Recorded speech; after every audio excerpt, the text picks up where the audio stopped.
बोला हम लोग क्लास में देख रहे थे प्रॉपर्टीज ऑफ डिफिनिट इंटीग्रेशन। सबसे पहला प्रॉपर्टी हम लोग देखे थे इंटीग्रेशन ए से B F X D x.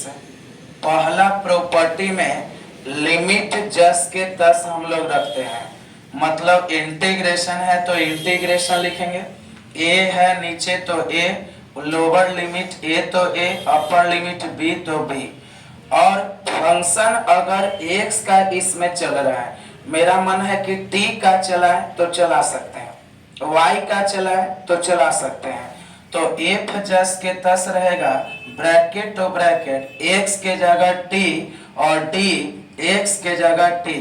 Function x का चल रहा था, जहां जहां x वहां वहां हम लोग t रखें, लिमिट जस के तस रहा। दूसरा नंबर प्रॉपर्टीज हम लोग का कहता है इंटीग्रेशन a से b F X D x.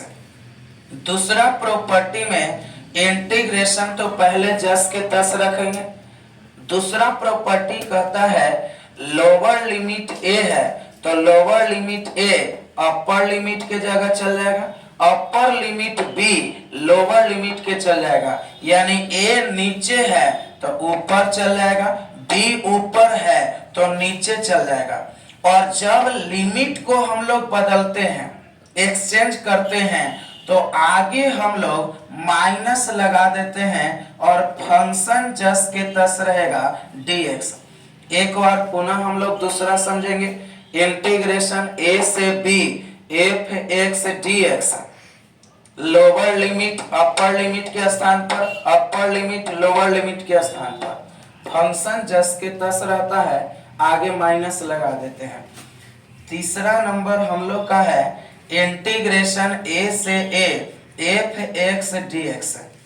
तीसरा प्रॉपर्टी सबसे खास है, इस पर बोर्ड में सवाल भी आता है। तीसरा प्रॉपर्टी है इंटीग्रेशन a से a F X D x. इसमें हम लोग देख पा रहे होंगे दोनों लिमिट सेम है, लोअर लिमिट a तो अपर लिमिट भी है। यदि इंटीग्रेशन में दोनों लिमिट सेम रहता है तो वैल्यू इसका 0 हो जाता है। और अब हम लोग चौथा प्रॉपर्टीज इसमें देखेंगे।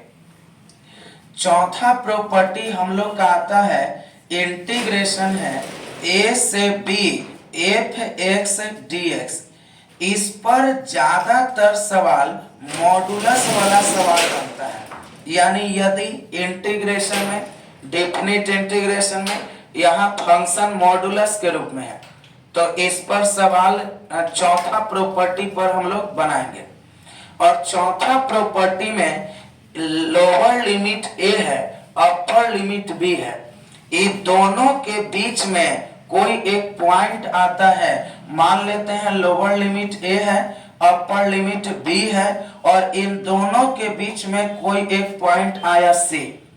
हम लोग करते क्या है, एक बार c से शुरू होते हैं, a से शुरू होते हैं और c पर पहुंचते हैं।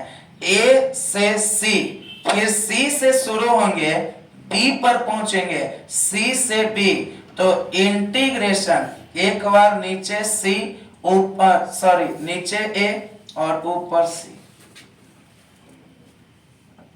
बन